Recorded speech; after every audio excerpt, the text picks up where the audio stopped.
আসসালামু আলাইকুম, কেমন আছেন সবাই? আশা করি সবাই আল্লাহর রহমতে ভালো আছেন। আমিও আলহামদুলিল্লাহ ভালো আছি। আজকে আমি এক পান্ডুর ভিতরে ভ্যানিলা ফ্লেভারের একটি ফ্লোরাল ডেকোরেশন শেয়ার করব। আর এই ডেকোরেশনটা অনেক আপুরাই করেছেন, তবে কেক পার্লার একটা আপুর পেজে আমি দেখেছিলাম, ওটা আমার কাছে খুবই ভালো লেগেছে।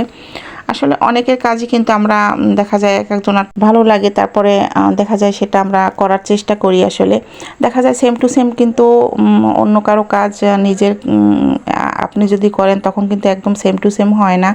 তারপর কাছাকাছি কিছু করার চেষ্টা করি, বা মানে ভালো লাগলো ওই ডিজাইনটা করি। সেরকম আমার ডিজাইনও যদি কারো ভালো লাগে সেটা কিন্তু করে, আর আমরা তো এভাবেই কিন্তু কাজ করি।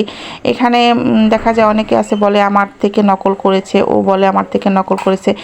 আসলে একজনের ডিজাইন দেখে আপনি করবেন সেটা কিন্তু নকল নয়। দেখা যায় যে আপনার কেকটা যদি সে নিয়ে অন্য জায়গায় আপনার বলে তার বলে চালিয়ে দেয়, তাহলে সেটা কিন্তু নকল। আসলে এরকমই আমরা যত কাজই করি না কেন, কারো না কারো কেক কিন্তু আমাদেরকে ক্লায়েন্ট যখন ডিজাইন করতে বলে কোনো না কোনো পেজ থেকেই দেয় বা গুগল থেকেই দিক, যেটাই দিক না কেন আমরা কিন্তু এভাবেই কাজ করে থাকি।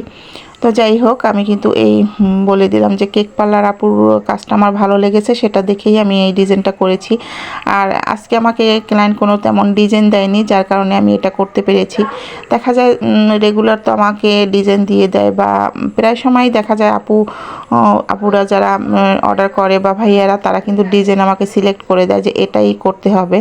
তো যখন দেখা যায় যে সিলেক্ট করে দেয় না আর কোনো ডিজাইন, তখন আমি নিজের মন মতো যে ডিজাইনটা আমার কাছে ভালো লাগে সেটা করি। আর অনেকের কেকই দেখা যায় আমাদের কাছে ভালো লাগে ডিজাইন, তখন আমরা কিন্তু মানে আমাদের গ্যালারিতে সেভ করে রেখে দিই কাজগুলো, যে কখনো হয়তো সুযোগ পেলে করব। তো এরকমই আসলে। আর দেখা যায় ডিজাইন যখন দেয় তখনও অন্য কারো ডিজাইনই দেয়, কিন্তু সেটা হয়তো কার না কার ডিজাইন সবসময় আমাদের মাথায় থাকে না, আর আসলে বলাও যায় না ওইভাবে যে অমুকের বা তমুকের এরকম, কিন্তু নাম সবসময় কিন্তু আমরা বলতে পারি না।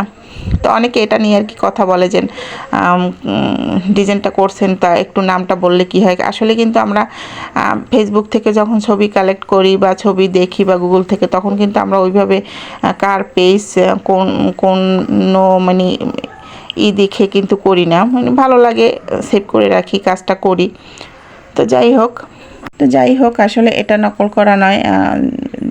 সবাই কিন্তু এরকম সবার দেখা দেখেই কাজ করে। একজন একটা জিনিস যখন করে তখন ওটার দেখা দেখি কিন্তু সবাই করে। সবার কাজ কিন্তু সেম হয় না, একটু আলাদা হয়। তো যাই হোক, এখানে কিন্তু আমি যে কালারটা দেখেছিলাম সেটা কিন্তু করছি না, অন্য একটা কালার দিয়ে আমি আর কি ট্রাই করছি। তো প্রথমে আমি একটু হালকা বেগুনি কালার, তারপরে একটু পিঙ্ক কালার, মানে মিষ্টি কালার টাইপের, বেবি পিঙ্ক টাইপের, এই ধরনের কালার নিয়ে একটু শেড টাইপের করার চেষ্টা করছি। মানে শেডটা কীভাবে আসে সেই অনুযায়ী আর কি দেখে তারপরে আমি একটু করে কালার মিক্স করে শেড করার চেষ্টা করছি। আর এটা করার পরে আমি দুই সাইড থেকে আর কি ফুল করে দিব। আর এখানে যে ফুলটা করছি সেটাও আমি পিঙ্ক কালার নিয়েছি, এটা রেড কালার দিয়ে আমি এই পিঙ্কটা এনেছি আর কি। এটা পাউডার পিঙ্ক টাইপের একটা কালার। আর এখানে আমি বেগুনি কালারের আর কি ফুল দিব, ল্যাভেন্ডার কালারের। তো এই বেগুনি কালারের ফুলটা একটু গাঢ় করে দিব, যাতে মানে দেখতে ভালো লাগে। আর এই যে নজেলটা ছিল, এটা ছিল 124 নম্বর নজেল, 124K নজেলটা ছিল।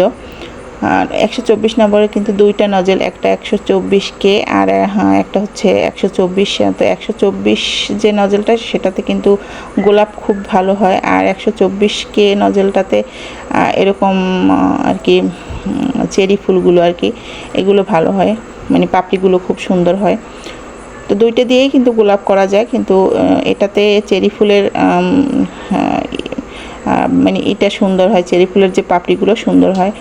আর 124 নম্বর নজলে আপনার গোলাপটা খুব সুন্দর হবে আর কি।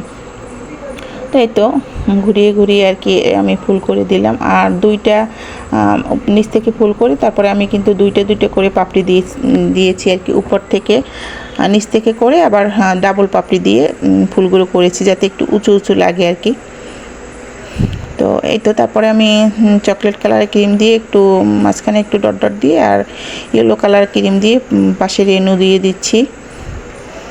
আর এই রেনুটা দেওয়ার পরেই কেকের লুকটা এত সুন্দর লাগছিল যে মনে হচ্ছিল যে কেকটা রেখে দেই, না দেই।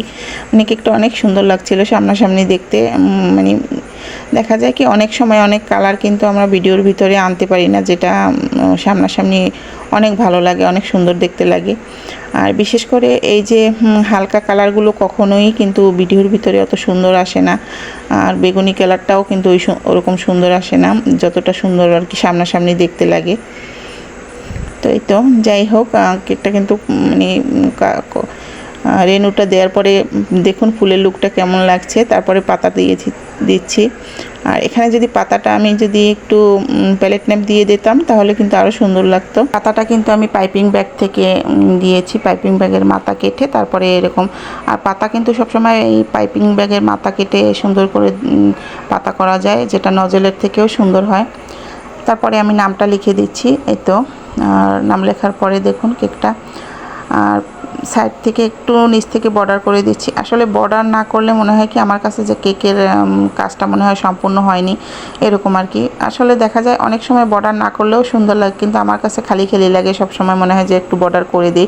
অনেক ডিজাইনে দেখা যায় বর্ডার থাকে না, তারপর আমার কাছে মনে হয় একটু বর্ডার করে দিই এরকম আর কি। তো যাই হোক, কেকটা কিন্তু মানে কথা বলতে বলতে আমার ডেকোরেশন কমপ্লিট হয়ে গেছে। আর কেকটা কত সুন্দর লাগছে দেখুন, সামনাসামনি কত কিউট লাগছে। আর এখানে আমি কিছু ছোট বড় কিছু পাল দিয়ে দিচ্ছি। এটা হোয়াইট কালার দিয়েছি আর কিছু সিলভার কালার আর কি। দেখা যায় হোয়াইট কালারের ছোট ছোট সুগার বলগুলো আমার কাছে ছিল না, তো যার কারণে এগুলো দিয়ে দিচ্ছি। আর এই তো ছিল ফাইনাল লুক। কেমন হয়েছে অবশ্যই জানাবেন, আর আমার ভিডিওটা শেয়ার করে আমার পাশে থাকবেন। আবারও নতুন কোনো সুন্দর ভিডিও নিয়ে আসবো। আল্লাহ হাফেজ।